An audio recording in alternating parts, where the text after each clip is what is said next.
BRS కండువా బాజాప్తా కప్పుకొని, గులాబీ కండువా బాజాప్తా కప్పుకొని ఎక్కడికి పోతే అక్కడ రాహుల్ చంద్రశేఖర్ రెడ్డి గారిని రిక్వెస్ట్ చేసి భవన్ నుంచి అక్కడ ఉండేటటువంటి బీఆర్ఎస్ నాయకులకు అఫీషియల్ కమ్యూనికేషన్ చేపించి ప్రతి ఒక్క బీఆర్ఎస్ నాయకులకు కార్యకర్తలకు మాట్లాడి ఆయా పర్యటనలకు వెళ్ళినప్పుడు అందరినీ కలుపుకొని బాజాప్తా గులాబీ కండువా వేసుకొని 47 నియోజకవర్గాలు నవంబర్ 23, 2024 నుండి ఈ రోజు వరకు నేను పర్యటన చేసి అనేక ప్రజా సమస్యల మీద మాట్లాడడం జరిగింది. మరి ఇవన్నీ పార్టీ వ్యతిరేక కార్యకలాపాలు అన్నది నాకు అర్థం కాలేదు. ఎట్లా వ్యతిరేక కార్యకలాపాలు అవుతాయన్నది కూడా ఒకసారి పార్టీ పెద్దలు పునరాలోచించుకోవాలని చెప్పి నేను రిక్వెస్ట్ చేస్తా ఉన్నాను. అదేవిధంగా మరి బీసీల కోసం నేను పోరాటం చేస్తుంటే అట్లెట్లా మాట్లాడుతుంది, ఇట్లెట్లా మాట్లాడుతుంది, పార్టీకి వ్యతిరేకంగా మాట్లాడుతుంది.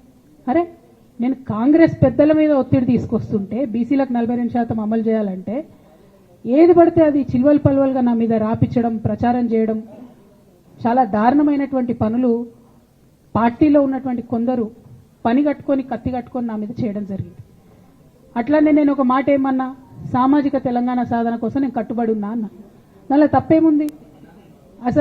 అసలు నాకు జన్మనిచ్చినటువంటి నా తండ్రి, ఈ ప్రాణాన్ని భిక్షగా ఇచ్చినటువంటి నా తండ్రి, ఆయన చిటికెన వేలు పట్టుకొని నేను ఓనమాలు నేర్చుకున్న ఉద్యమాలు ఎట్లా చేయాలని, ఆయన చిటికెల వేలు పట్టుకొని ప్రజలంటే ఏంది, ప్రజా సమస్యలు అంటే ఏంది, ఎందుకోసం దాని మీద గలమెత్తాలని చెప్పి నేను నేర్చుకున్నా.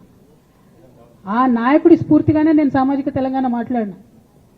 భారతదేశం మొత్తంలో ఇన్ని రాష్ట్రాల్లో ముఖ్యమంత్రులు అయితే 75 ఏళ్ల స్వతంత్ర భారతదేశం, 79 ఏళ్ళు స్వతంత్ర భారతదేశంలో దళితులకి 3 ఎకరాల భూమి ఇస్తా అని చెప్పినటువంటి ఏకైక గొప్ప నాయకుడు కేసీఆర్ గారు. ఆయన దగ్గర నుంచే కదా నేను సామాజిక తెలంగాణ ఎజెండా నేర్చుకున్నది. బీసీలకు ఎవరు వృత్తి పనిదారులు ఉంటే వాళ్ళకి చేయూతనిస్తా అని చెప్పినటువంటి ఏకైక ముఖ్యమంత్రి కేసీఆర్ గారు. చెప్పినట్టుగా డబ్బులు ఇచ్చిండు కూడా, ప్రతి కులాన్ని కాపాడుకునే ప్రయత్నం చేసిండు. అది కాదా సామాజిక తెలంగాణ? నేను మే 1 నాడు లేబర్ డే రోజు మాట్లాడితే దాన్ని చిల్వల్ పలువలు చేసి సామాజిక తెలంగాణ పేరుతోని కవిత పార్టీ పెడుతుందని చెప్పి నేను నిన్న చెప్పిన 2 పేర్లు పని కట్టుకొని నా మీద దుష్ప్రచారం చేసిరు. నేనేమన్నా తప్పు మాట్లాడినా?